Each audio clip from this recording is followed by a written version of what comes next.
Hello there, ladies and gentlemen, welcome to another episode of CookieCast. Today on CookieCast, it's the Darkest Timeline. Here we go again. We're talking about facing your fears. Yeah, we're starting there. Facing your fears.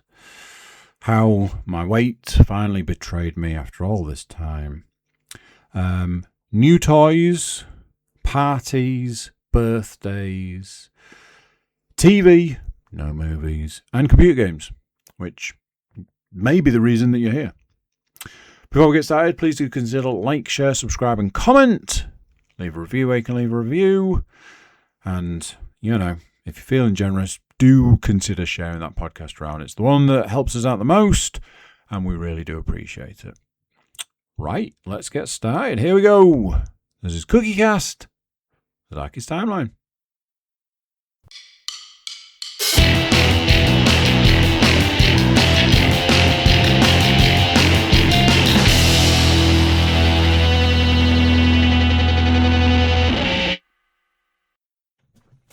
Hello. How you doing? Ooh, well, this is different. I'll get to why in a bit, but it looks different, but it seems to be working. So we'll go with that. So yeah, how you doing? As always, you know by now, if you've been listening to this podcast for more than a little while, you know, as I like to say these days, if you're doing well, if you're doing good, if you're having a good time, then great. That's fantastic. I'm super happy for you. If for any reason you're not having the best of times, struggling in any way, shape or form, reach out. Reach out to us here at the podcast. There's a multitude of different ways you can get in touch. Email, social media. I would say smoke signal, but you know, reach out. Just say hi, and we'll get back to you. And if you don't feel like you want to reach out to us guys here, then reach out to somebody. Today is Blue Monday. So, you know, in a lot of ways, quite apt to sort of try and get people to reach out on days like today and any day that they might need it. But yes, here we are. We're doing things a little different today. It's late in the day, so not much different there. But anyway, it's been a right old week. All sorts of stuff going on, which in some ways, unfortunately for you, I'm going to talk about. And quite a few bits and bobs. What's missing from the list? No movie. Me and my eldest watched a movie, but we've watched it before and recently, so not a huge amount to go through there. And me and Leanne haven't watched anything this week, movie-wise, so no movie this week. I've got a couple of things like on the horizon. I've got a TV series that I'm trying to get through, which I'll explain in a bit. But yeah, the movie is what's lacking at the moment. But like a lot of things in life these days, can't do everything, so you just gotta do what you can. So we're going to jump to last Wednesday. Now I know what you're thinking. Wow, a couple of days of the week missing there. Nothing going on in your world at the start of the week now? And the answer is no. No. The first thing I wrote down on my list to talk about was Wednesday. I have this thing at the moment where I am like, on the day that I spend with my son, I keep saying to people, it has the potential to be an absolute shit show. And what I mean by that is it's not like, oh, I've got to look after my son. I mean, it has an absolute potential to be an absolute shit show where I walk out the door and come back 100 quid lighter and go, what the fuck happened there? I left the house, and now I don't have any money. I've got a load of bags with a load of stuff in that I don't need. What happened there? And this has been the entire time, pretty much the entire time that he's been, here. I suppose in a lot of ways, sometimes it's a way to kill time. I think I spoke about it a little while ago where I started taking him to a play group. And that was kind of cool because I think it cost like a £5 and you go and then you're just there and you get an hour and all this. But then I was spending like 25 quid on drinks. Not even while I was there, afterwards. And I'm like, this isn't actually saving me all that much money. And there's a lot.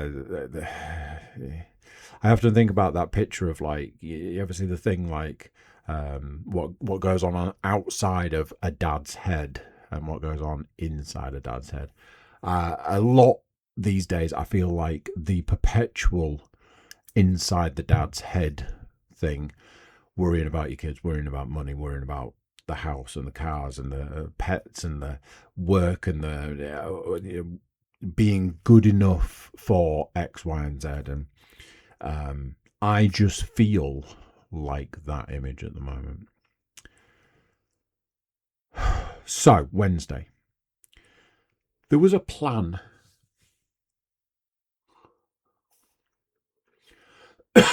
There was a plan that fell apart. That was what started it. I have a feeling like I'd originally said something about taking him to the cinema. What is stopping this from rolling? Because it's in the way and it's annoying. That'll do. I think the original plan was to take him to the cinema. Apparently, don't know if you know this, but cinemas don't open on a morning anymore. They don't want you to watch movies on a morning, which is helpful. I was going to take him to see the new SpongeBob movie, and by that I mean he would sit and watch SpongeBob and I'd have a nap. Not an option. Earlier showing was in the afternoon. I was like, cool. Checked 2 cinemas, knowing full well that one of them categorically are like, we don't open on a morning. Go fuck yourself. So, all of a sudden, panic sets in. Well, hang on a minute. Hang on. What do we do now? I don't want to be out there roaming the streets, spending money. As a passing comment, Leanne was like, I'm sure I saw a thing a little while ago that says that you can go to Agility for like £9. I'm like, yeah, but how much does it cost for like both of us? She's like, no, for £9 you can go. I'm like, okay. I mean, that's sounding good. I like the sound of that. Yeah, she's like, it's £9. You get the run of the place. If you need, you can get a drink because they've got a cafe and stuff. It could just be something that keeps you occupied. I think it was another one. I think it was maybe like a 90-minute job. But £9 for 2 of us, 90 minutes. It's far enough away from like anything. So I was like, I don't think I'm going to, have to worry about spending any additional money. So I was like, right, okay, I'm going to book it. So I booked it. £9. It was £9.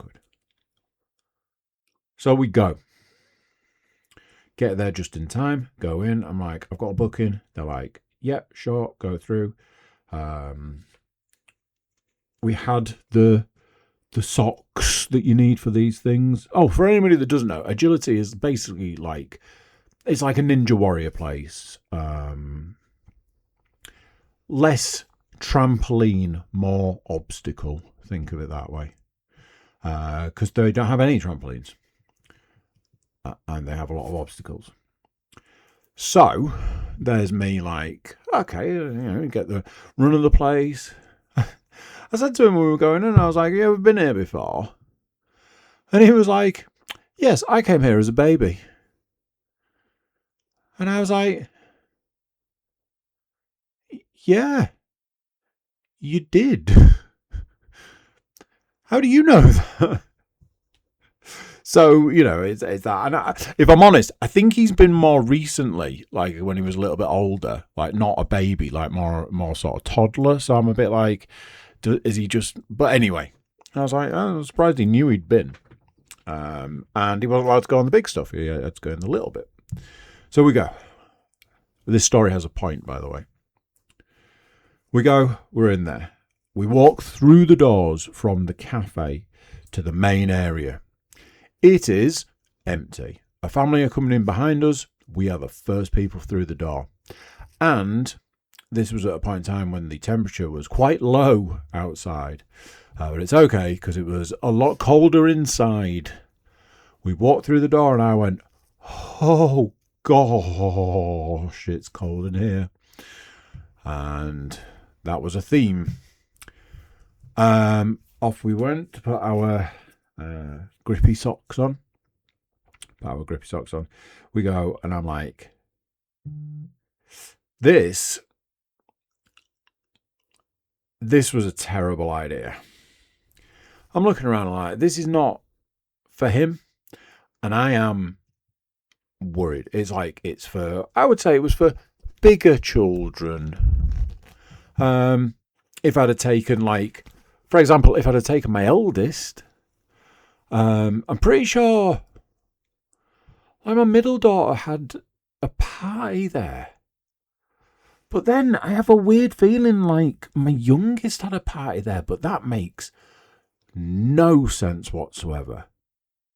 So I'm a bit like, Anyway, we've got the run of the place. It is absolutely freezing. I made the inspired decision to grab a jumper as we were leaving.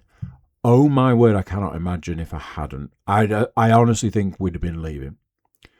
We go in and we start on the obstacles, and it's cold and it's not getting any warmer. So we do the first bit, and then it's very much like, well, you're not tall enough to go on the next obstacle, and I can't lift you up, so let's skip the next one. Like, okay, we've got the next one. I was like, well, you can't get in there because you'd have to do that yourself, and you can't do that, so let's skip the next obstacle. We got to the next one, and that was too much and too big, and that was kind of that. And I'm like, yes, it was only £9, but... So, this point, I'm like, okay, what's next? And I look at this massive, steep thing, and it's got like these big steps so far up here, and I'm like, okay, well, I think we can do this, because I can just sort of lift him up onto the first one, and we can take it from there. At no point do I think I'm going to have to also climb it, which was incredibly difficult. I lift him up the first one, and he is gone. And I'm like, shit, got to go with him. I can't get up the first one. I'm desperately trying to get up. He's heading up to the top. He gets up to the top, and I'm like, wait there. I managed to get my way up, climb up, get to the top, and I look down the other side, and I go, oh no. And this was the point where I was like, one or both of us are about to die. Because all I can see is a steep, like almost slide down to a almost like a foot rest bar type thing, and then a 5-foot drop. But it's all right, because inside this massive area where all the drop is, there's these huge columns, which the idea is you slide down and you jump on the columns and you run across the columns to go and do the next bit. If you're, I would say, 10 and above,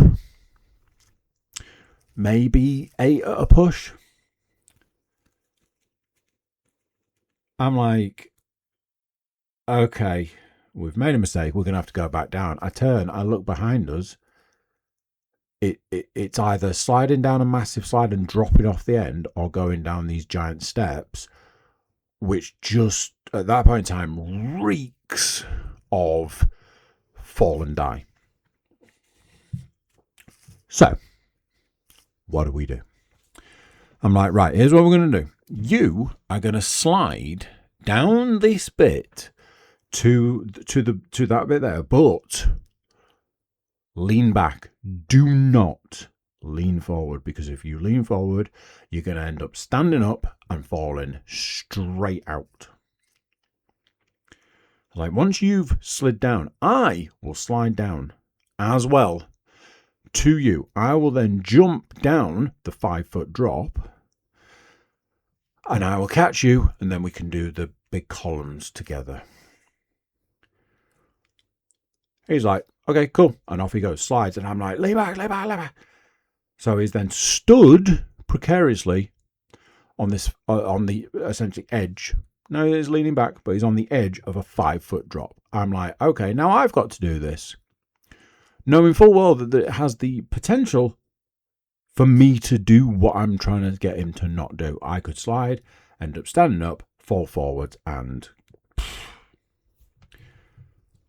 so I'm lowering myself as best I can, whilst also trying to hold the netting at the side with nothing else to hold on to. I slide, I stop, I then slide down so I can drop the 5 feet and bring him down. He doesn't want to do the columns, and he doesn't want to do the other side, so we exit out the side. And I'm like,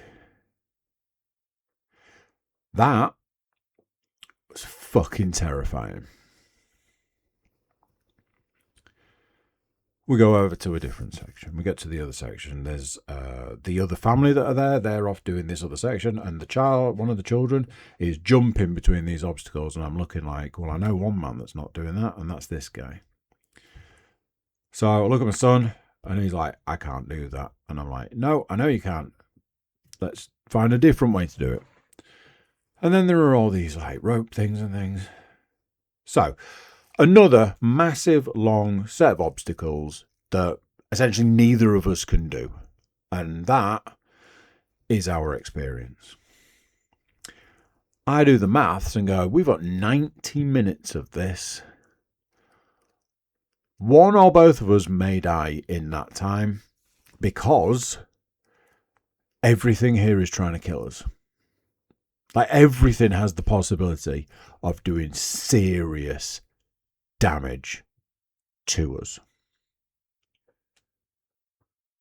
We try and find the easiest things we can do.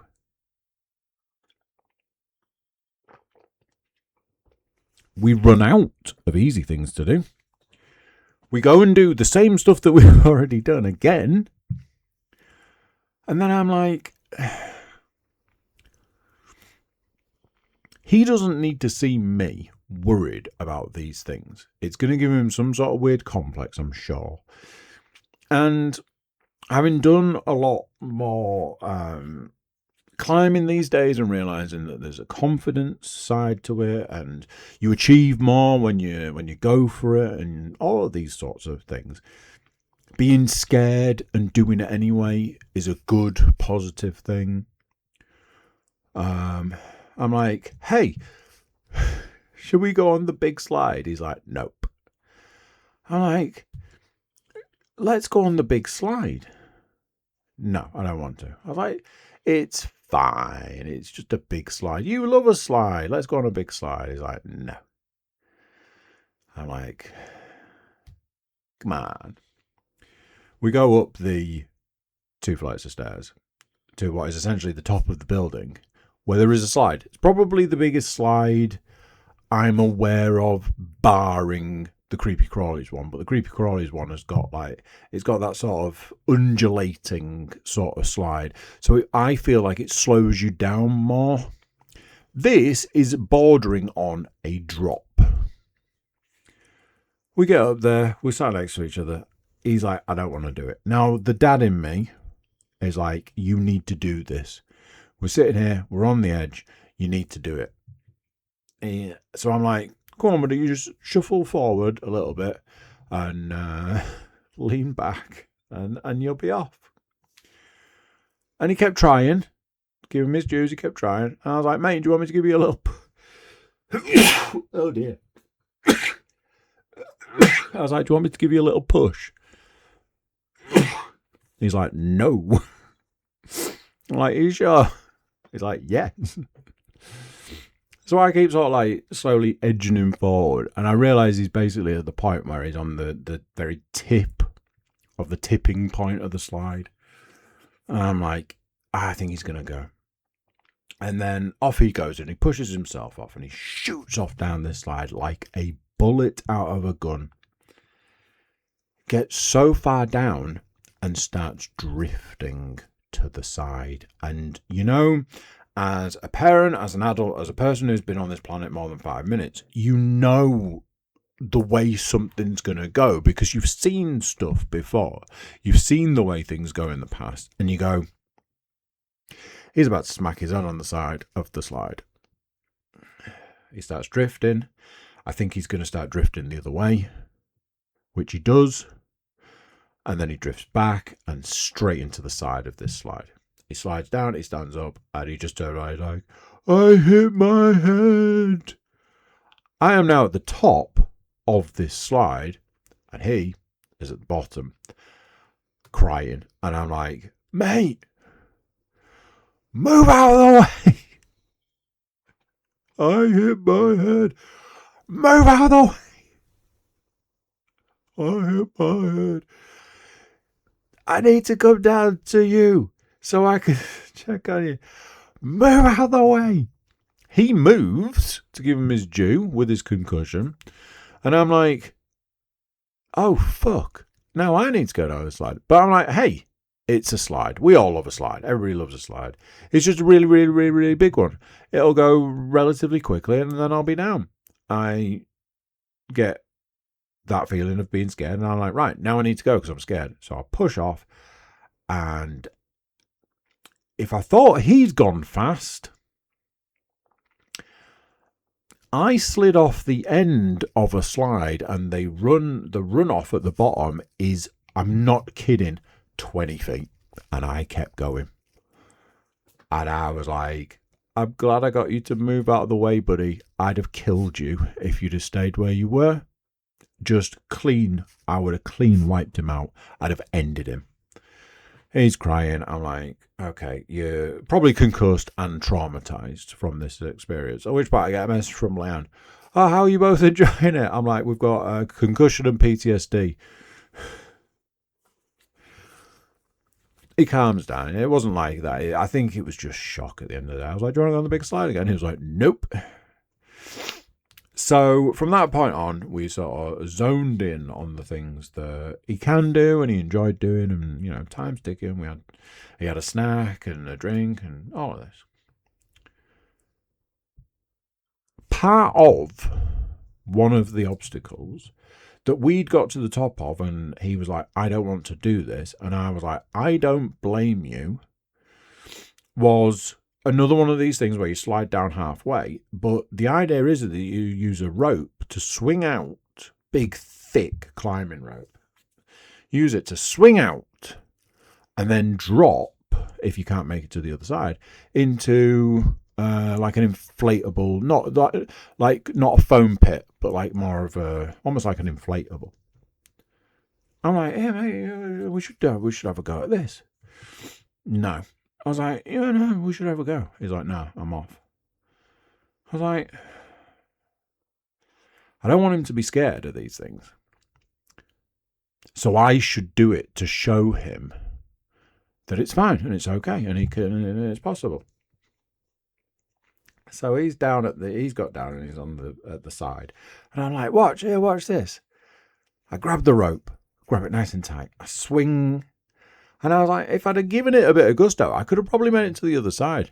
But I didn't quite give it the gusto needed. And now I'm going to have to drop into the inflatable pit thing.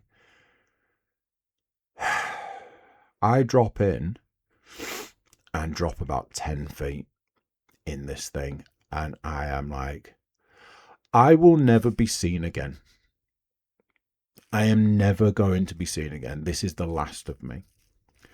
And I'm calling to her. I was like, mate, reach, like jokingly, but also at the same time, like, seriously, if there is any way you can get me out of here, I'd really appreciate it. I finally managed to get myself over to the side and climb out. And he was just like, I couldn't reach you, so I couldn't help. I was like, it's all right, mate. I didn't expect you to. It was so insanely cold because we didn't do enough stuff there. We'd never warmed up, so it was insanely cold. Like, my feet hurt because all the stairs are metal. I'm just like, this was an experience. There was the point where he said to me, he was like, this was a good day to come here. And I was like, was it? Did you enjoy it? It was like, yeah. I was like, fucking hell. That is not the answer I thought you were going to give.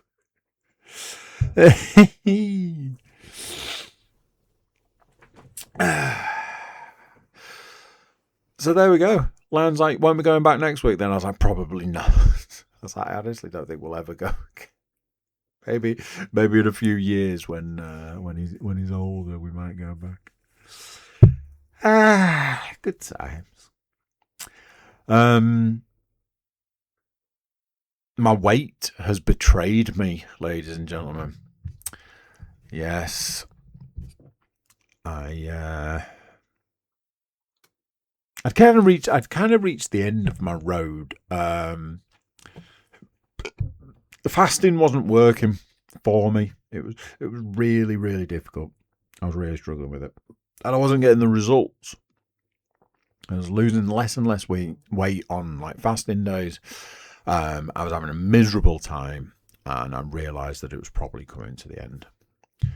And the last gasp of that was on a couple of days last week and a couple of days the week before. I didn't lose anywhere near the weight that I should have lost on fasting days. So I realised that I had to make a change. So I decided to make a change. So I decided to go heavy on the intermittent fasting, which I always have anyway. Always by being certainly the last few years. And I was going to attempt to eat something every day, barring Sunday. Sunday, I imagine, will always be a fasting day. Apart from in a couple of weeks' time when a certain sporting event will be taking place. So, what did we find? What did we learn? What happened? Let me tell you. Good things in a lot of ways. Obviously, day one of eating, you put on weight. You go from fasting to eating. You put on weight. Simple as that. Day two, lost weight. Day three, put weight on. Day four, lost weight. And that's basically how it stayed. At that point in time, I basically hit this number, and this was like the new number. Higher than I would have liked. And when you look at it from a fasting perspective, you're like, there's a lot of work to do on a fasting day to get that number down. As it was, between fasting yesterday and this morning, I'd put on, admittedly, I was in a different pound, but when I actually looked at the numbers, it was only a few ounces difference between last Monday and this Monday, and that was with a week of eating. So, might have found the new normal. Had a wonderful time today eating, just casual eating. Ate a massive amount of fruit today. I go in weird phases with fruit. More recently, I've been trying to eat a lot more of it, and by a lot more of it, that's what I mean. I mean a lot, like a actual shit ton of fruit. Although a friend of mine would advise against that, because he has had some issues off the back of eating a lot of fruit. So you got to watch out for it. So I do it on certain days now. Certain days I eat like big batches of fruit. And on the other days, just big batches of vegetables. And that way you're getting your 5 a day. Although, as my youngest daughter will tell me, did you know it's not actually 5 a day? And my response was, I did. How many of your 5 a day do you eat? And that is the end of that conversation. I wrote something down on my list. It's a bit of a weird one because I feel a bit weird about it. I recently had a work-based... Back in the day, it would have been a promotion. Nowadays, it's just... they use all sorts like grades, stages, other frilly words that mean you get a little bit more. It has been so long in coming that when it actually happened, I was like, cool. Cheers. Because it was that. It was just like, oh, that's what that is. And then I went about my day. I mentioned it to Lan. I was like, it's finally happened. After all this time, it's finally happened. She was like, cool. And I was like, yeah. And then there've been various points over the rest of this like week that's gone where I've completely forgotten about it. And there are other points where I was like, oh, I must remember to check on, apparently I get like, I think there was a mention of like something to do with like holiday or, presumably, ideally, it'd be nice if I got paid more, but it's been this weird thing, like, of all the sort of bumps I've ever had through my job, each one has been like a massive thing. Like, I always had this, I never wanted to stand still for too long, I never wanted to be too stagnant for too long, I wanted to be moving forward, progressing, etc., etc., etc. I reached a point recently where I'm sort of, I feel like I'm looking for a new challenge and, those sorts of things, etc. And then to be at a point where I'm like, oh, what was it that happened the other day? Oh, right, that happened. Oh, right, cool. That's good then. It's good. It's weird. One of those things where you think you're going to feel different and you don't. I'm not sure if I mentioned this a little while. I think I mentioned a little while ago about having a bad day and making some impulse purchases, doing some impulse buying. One of those impulse purchases I am using right at this moment in time to talk to you lovely people. I bought a new computer. Was informed by all of my friends who are into computers, this was the absolute last gasp, last attempt to be able to get a PC before PCs were basically going to be unobtainium. And I'd been looking at one for a while, and I was going to do, when you're like, I'll do a little bit of this, I'll do a little bit of that, maybe I can afford a computer if I do this. And it was highlighted to me that what was current PC, or now referred to as the old PC, was 8 years old. And I was like, so? It still works? Oh, no, you got to replace it. I'm like, why? It still works. Like, yeah, but it's all out of date. Like, the components you got in there are 8 years old. They're ancient. I'm like, but it still works. Yeah, but get a new one. I'm like, okay. And, there are things like, I need a new laptop for podcasting purposes. I need to be able to keep ticking over from a podcast perspective. I need to be able to do this, that, and the other, bigger, faster, and stronger kind of stuff. So it made sense. It was, I bought at a bad time, got a good deal, that deal has now been dwarfed by the price increases. So I'm like, it probably was the best point in time to do it. Those prices are only going to go up. I don't think they'll ever come down at this point in time. Every single computer component is going to get hit by these price increases, and most of them have. So I am now talking to you on a computer that could play any computer game it wanted, and I am using it to record a podcast, so much so that when I turned it on, it made all this noise. Oh, it was real loud noises. Oh, it was like, oh. And then I cannot hear any noise from it. The previous PC at this point in time would have been like, it would hum. So I'd be talking to you guys, and it'd be like, so much so that you don't notice it. But if you concentrate, you're like, oh yeah, the computer's making noise. And that was kind of comforting. You knew it was working, but it wasn't getting in the way when you're talking like this. You've got a microphone here, etc. This computer is like, well, this is a fucking snooze fest, my friend. So I'm going to go to sleep while you talk to yourself. It's got some pretty lights on it.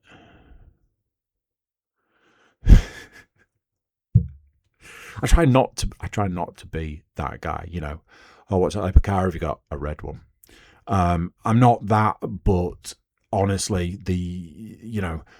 I am dreading the moment that someone's like, "Oh, you got a new PC? Oh, what are the specs?" I'm like, "It's got wood on it." Yeah, but what parts are in it? What components are in it? I don't know. It's got some numbers, 5s and things. So is that good? It's just too much for me. I know from the people that I talk to and the people that I spend time with and stuff that certain things are good. Numbers are good. Bigger numbers are better. But some of the enthusiasm around some of these numbers, like, whew, I know that I can record this podcast for 1,300 hours if I wanted to, because it tells me at the bottom of the screen. I don't think I'm going to. It worries me that it looks quieter than the previous one, but I did a test and it sounded okay. So I guess we'll find out. The new PC thing will double up in two different things, one of which I'll tell you now. I'm a sentimental old fool. I don't like to let go of things. My house and loft are testament to that. I'm like, what can I do with my other computer? Like PC gaming in the games room, you say? Yes, please. So having procured a couple of items, like a really long HDMI cable and a keyboard and mouse, and digging out an old Xbox controller and all this, gave the old girl a bit of a test drive yesterday. Spoilers. I'm starting to see what people mean about how it's an old computer, because it can't really do some games. We'll come on to that in a bit. I'll tell you a little story about a game that I played across 4 different systems, and I'll tell you the difference between them. Had a party at the weekend. Yeah. No, I didn't. I paid people to do it, but had a party at the weekend. May not have been a birthday party, and I said to my daughter, "What would you like?" She knew exactly what she wanted. She knew exactly who she was inviting. And I got it booked and I got it paid for. And then I started doing my usual of adding more and more and more and more children to this booking and paying more and more and more and more money. And it was great to then find out that my daughter had absolutely no idea who was coming to this party. And I was like, what do you mean? You don't know who you've invited? And she was like, I know I've invited this person. I'm like, well, yeah, they're your best friend. Yeah, and I've invited this person. Yep, that's your boyfriend.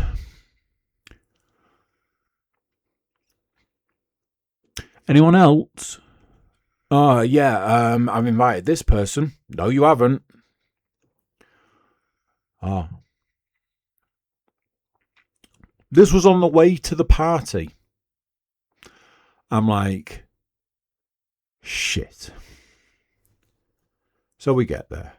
We go in. I think we should have probably bought the list of children with us. So I'm there scrambling through various different text messages and things, because obviously everything's done by text these days, even though you send out a paper invite. You put your phone number on, let me know if you're coming, and people wait until the day of to go, yeah, we'll be there. Cool. So people start arriving, kids, there's boys there. I'm like, boys. Ugh, boys.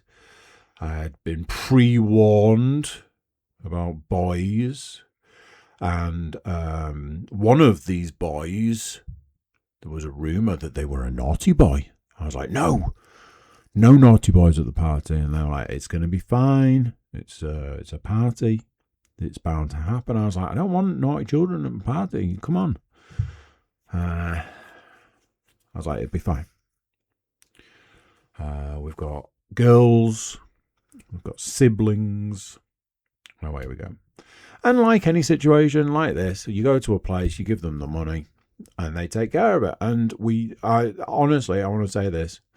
We had this girl was there when we got there, and she was like, I'm going to do this, I'm going to do that, I'm going to do the other.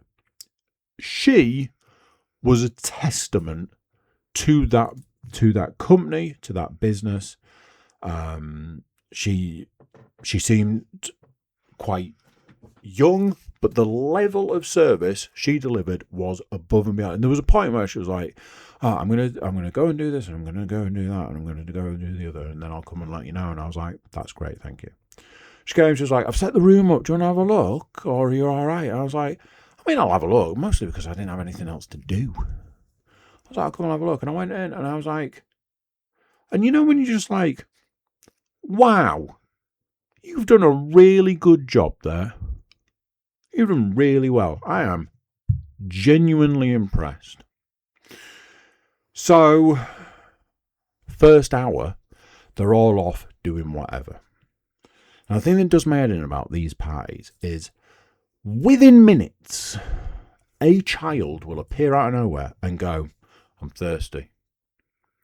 And I'll go, okay, there's fuck all I can do about that.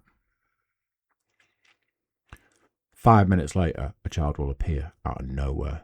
In lunchtime yet? No, it's not. Go and play. Okay. Then it's a steady stream of either the same children or increasing numbers of children who will come and tell you that they are thirsty. And is it lunchtime yet? The answer is, I can't do you anything about a drink until we go to the party room. And when we go to the party room, it will be lunchtime. So off we go. Eventually, an hour of play, we go off, party time in the room. We go in the room, everybody sit down. They bring the food. Here we go. We've got some food. We've got some vegan food for the vegetarians. I'm like, that's amazing. Thank you very much. And it's standard party food. It's chips. It's pizza. It's juice. They all got a slushie, which I was like, I don't remember that was the thing. I mentioned it to Leanne. She was like, yeah, it's a party thing that you've paid for. I was like, oh, okay. Then cool. Yeah, they can absolutely have them. And that's that. And then the food comes out, and obviously you've got a load of kids who want a load of food, and there's only so much food. And there's enough food, but they all want it. So you're just constantly like flinging like bits of pizza and chicken and chips and sauce and juice, and you're just like constantly like wah, wah, wah, wah, wah.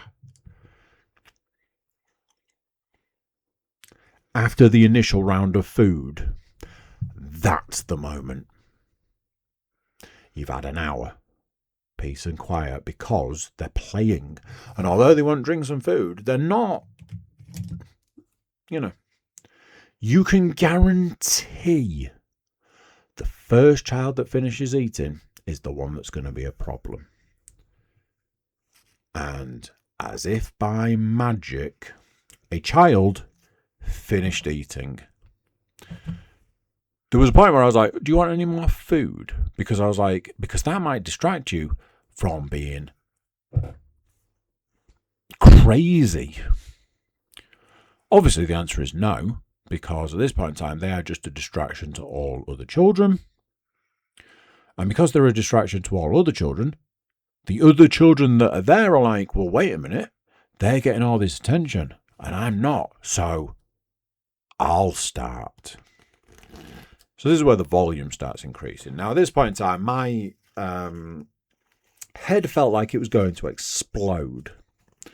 I couldn't believe that a collection of children could create so much noise. I was flabbergasted, let's say. We managed to narrow it down to 2 of the 12 kids that were there were basically generating all the noise. And we are like, the fuck is going on here? So at this point in time, we're now just willing through the food. It's like, right, okay, well, there's ice cream to come, but we're going to do cake. So if we do cake, that'll be a moment in time where everybody has to sit down and be quiet and do singing, and they can sing. And obviously the singing descends into chaos. You've got this dynamic where you've got one end of the table where they've got one child that's loud and obnoxious, whatever. So at the other end of the table, we need another child to do the same. And essentially a battle of the obnoxious children begin. The age that my daughter is at signifies the age that these other children are surely at. Some of the things that I heard come out of these children's mouths, holy fucking shit balls. I was like, is that what kids are like these days? Is that how children talk? This age, children talk. Oh God, we are doomed. So it carries on and it carries on, and I was like, right, let's get the cake done so we can get the ice cream done. Once the ice cream's done, then we can get them the fuck out of here. Because by that point, my head was splitting down the center. I was in agony. It was so fucking loud. And here's the kicker. Right? At one end of the table are all the boys, including my son and his best mate. All the boys are at one end of the table, or as it would be known, the quiet end of the table. The other end of the table is just nothing but volume, and that volume is generated by one child.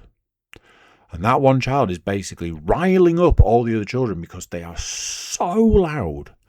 And as I said, the stuff I heard come out of that child's mouth, the parents in the room were looking at this child like, did you just say that? Because that's so incredibly rude.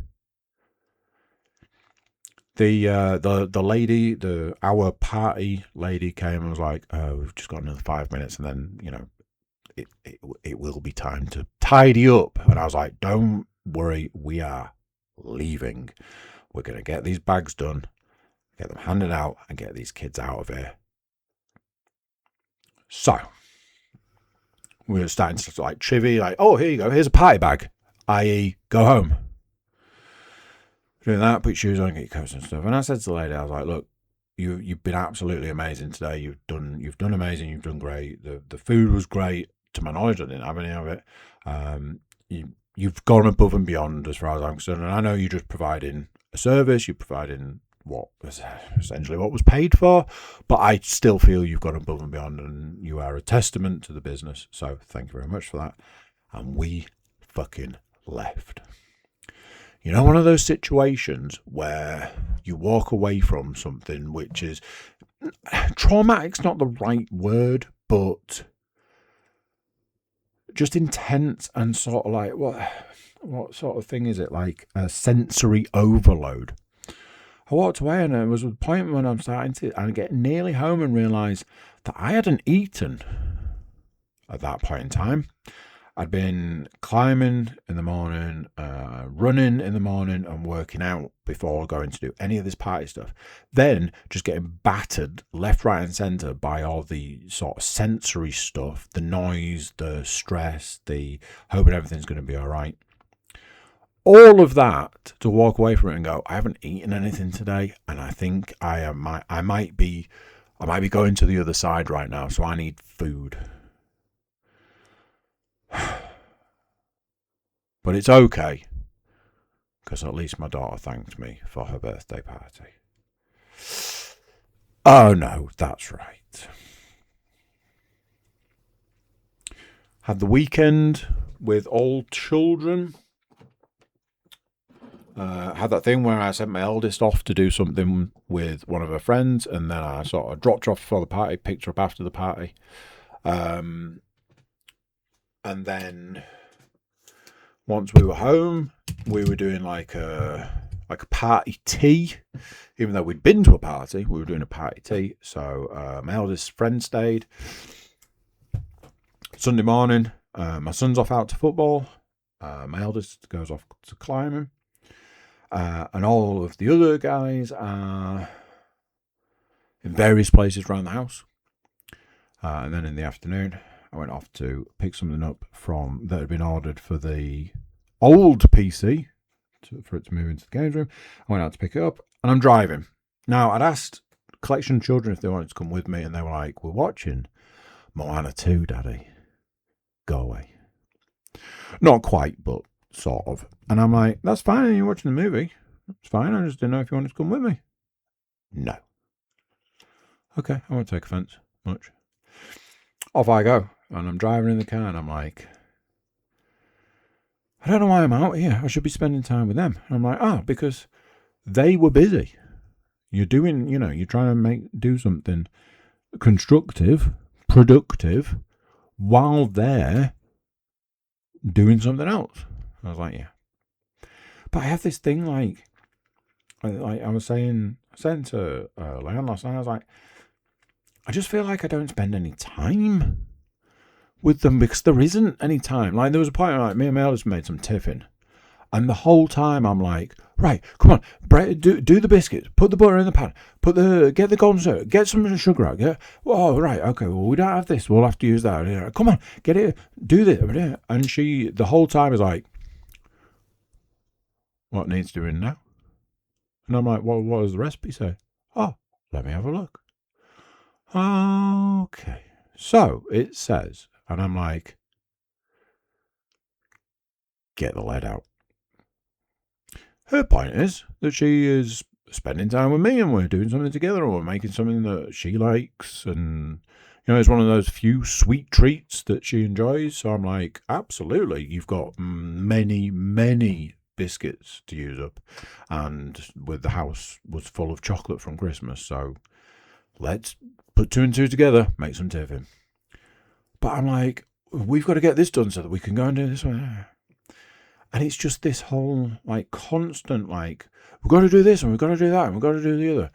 And the moment I'm like, well, let's not do any of that, and let's not do any of the other, and let's just do nothing, then I feel like we're not doing enough.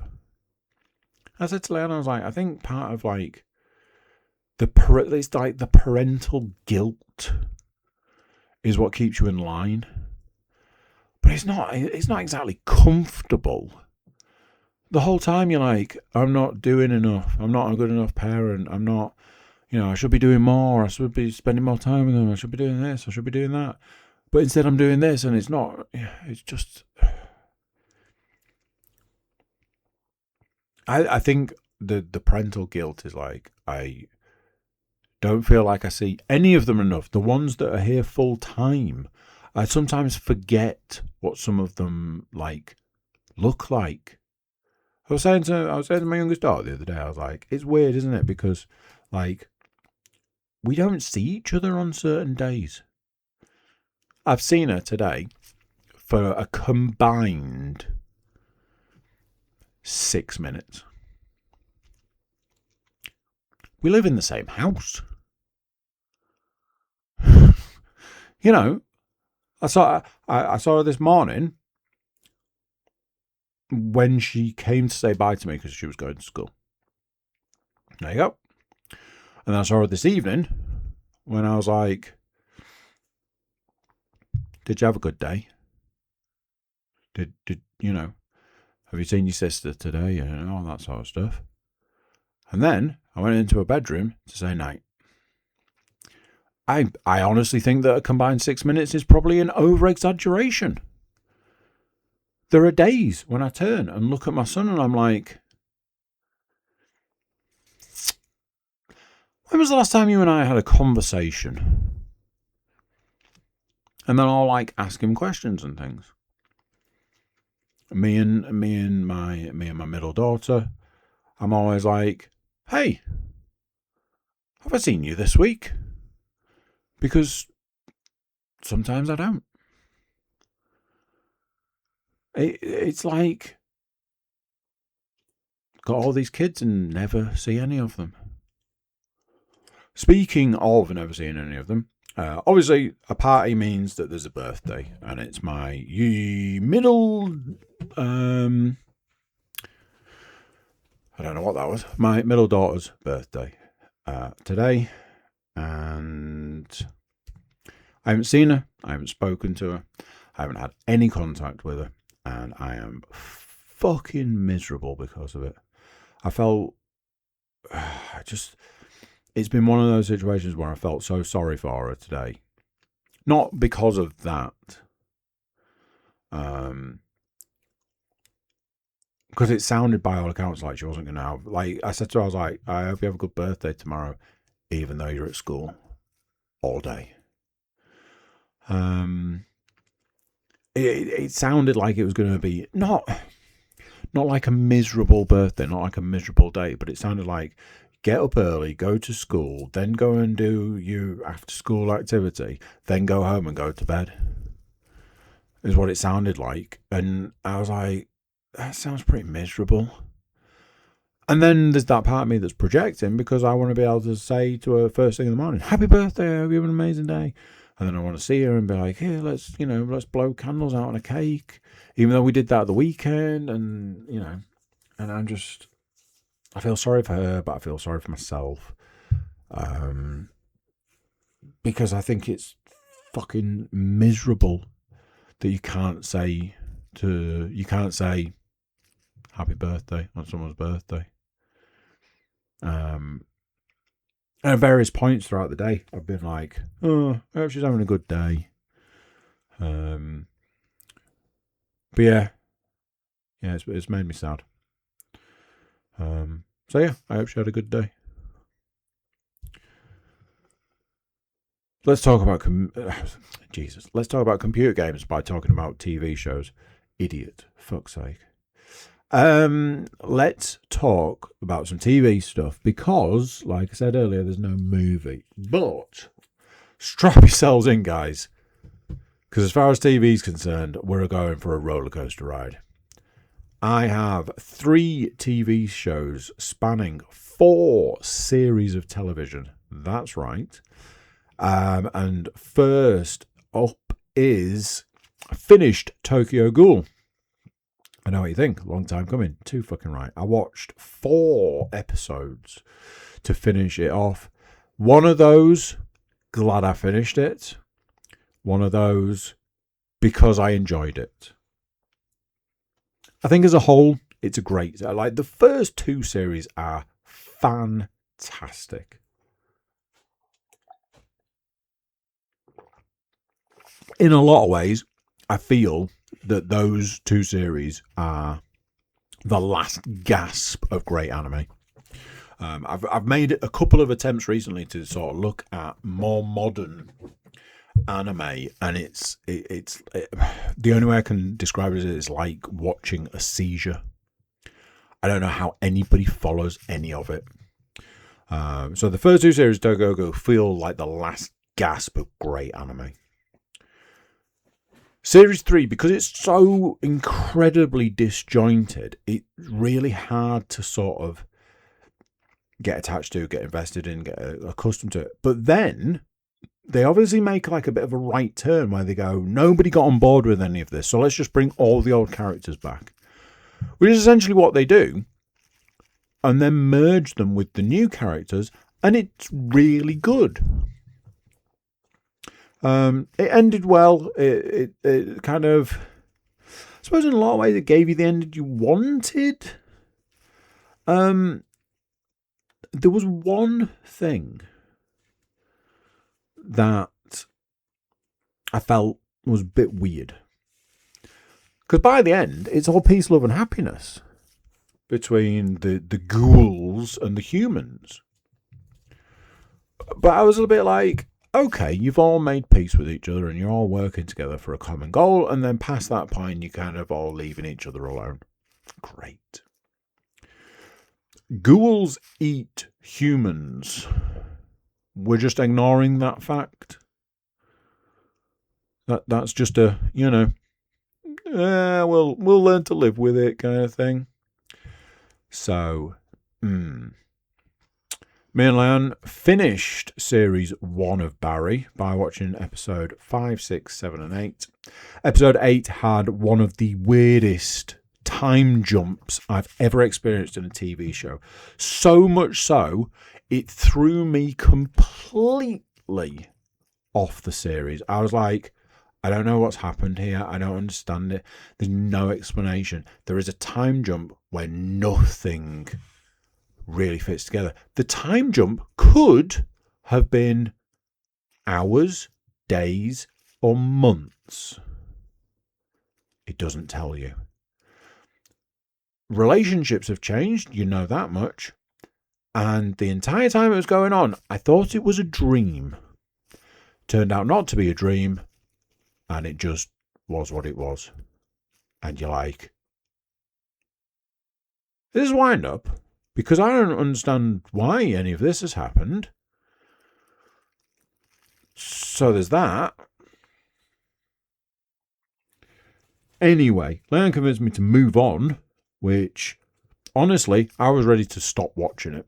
I was like, I am done with this. This is not okay. I need somebody to explain to me step by step what happened. Or, I don't know, show me it in a TV series. However, we've persevered. Season 2, episode 1, 2, and 3. We get so far. Leanne turns to me the other night and she's like, which is your favourite character? And I was like, oh my God, I can't believe we're going to have this conversation, because it's such a great TV series conversation, or any series kind of conversation. Which is your favourite character? Obviously you're not allowed to pick the main character, so which is the best turtle? It's Michelangelo. Simple. And I was like, I don't really feel that you can ask me that question, because there is no contest. It's Hank. And she was like, it's absolutely Hank. I was proper laughing that we were both like, Hank's the absolute best character. And he is. He's phenomenal. He's great. I was like, do you know that the guy that plays Hank was told to quit acting because there were no roles for him? And then I think a very short amount of time later, he landed the role of Hank for what I believe is 4 series of Barry, and then went on to be in James Gunn's Superman film. As I talk about saying, no, I'm all right, thanks. I'm not going to lie, I don't like it. I don't like the direction it's gone in. I don't like the fact that we've moved on from this weird, obscure time jump like it's just a thing. I don't like the way that some of the characters are disjointed, but some of them are together, but some of them, some of these characters that are together are fucking awful. I hate the woman that's in it. Me and Sam were having a conversation at work today where I was like, she is possibly Skylar level of just, you just hate everything about her. Sam went on to say that Skylar is gold standard for if you really despise a female character in something. It's on the Skylar scale.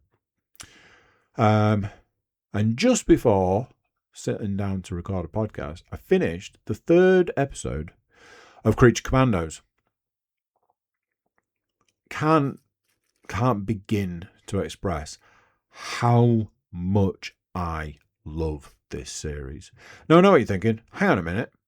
You finished an episode you'd watched half of, and you watched the first 2 episodes weeks ago. That's right. It's why I was trying to get Tokyo Ghoul finished and not realizing that it's like 48 episodes or something. So I had to put it on hold. I watched a little bit of episode 3 the other day. But I watched the rest of it this evening before starting this, and it was a sad episode because they may or may not have killed a character off already. I'm sad about this because, like Hank in Barry, they may have killed off the best character. I can't be sure because I think all the characters might be the best character because they're all great. Honestly, I honestly love. The word honestly. I love the series. It's great. James Gunn clearly looked at Invincible and was like, wait, we can do violent TV as long as it's animated. Hold my beer. It's brilliant. I'm 3 episodes in. It could turn into a steaming powered dog shit. I don't think it's going to. It's fucking great. Computer games are weird at the moment, and let me tell you why. I need to get back to playing some VR, even if it's just to finish Deadpool, so that I can never play it again. I also have a multitude of other what the fuck are they called? VR games to play, so I need to finish Deadpool so I can do that. And need to test out the new PC with the VR. However, I have been playing a lot of The Outer Worlds 2. Very much like Creature Commandos. Absolutely loving it. It's great. I really enjoyed the first one, other than the fact that the first one was, by the back end of the game, it basically turns into just one long loading screen. And as I said again to Sam the other day, I picked it up on the PC cheap because I played it years ago on the, I want to say PlayStation, but I'm pretty sure it's an Xbox game. Although I'm playing this one on the PlayStation, but it does say Xbox Studios when you load it up. I played the first one and I loved it, but it was just a loading screen. I picked it up on the PC and it was like, oh, well, then it'll run a lot better on the PC. And you won't just be staring at a loading screen. I was like, incorrect. It played exactly the same on the PC. Disappointing.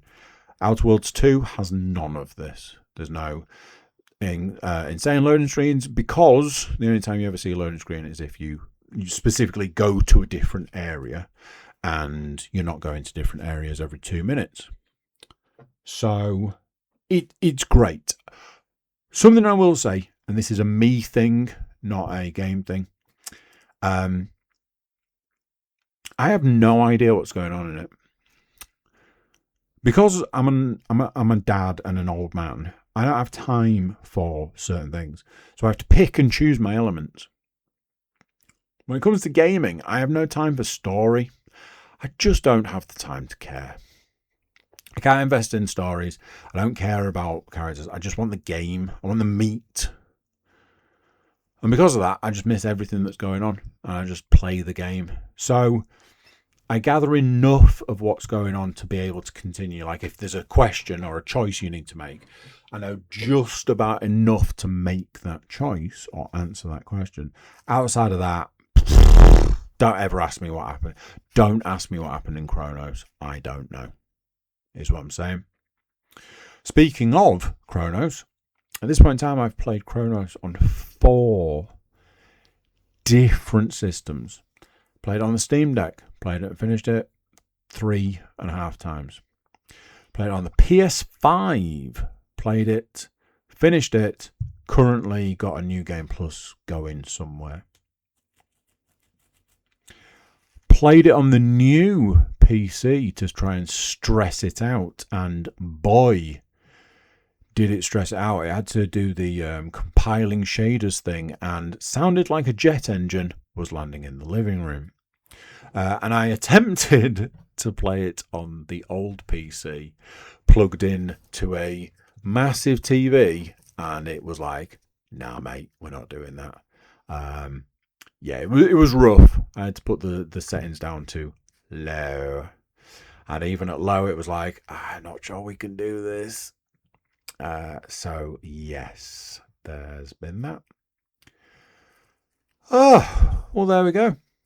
Let's see if I can actually code this podcast and get it uploaded to the internet from this point. Because I'm not going to lie, I'm scared. I'm real scared. However, that is the end. And yeah, I will catch you next time. So there we go. What do you think to that? No one done. No one gone. Big thank you for watching. Big thank you for listening. Big thank you for being here. Before you leave us, please do consider like, share, subscribe and comment. Leave a review where you can leave a review. And check out that website. thecookiecast.com. There we have social media links and an email button. And that way you can get in touch with us. Thank you, thank you, thank you. Until next time, I'm going to say bye. And I'll see you then. Thanks for listening to this episode of Cookie Cast.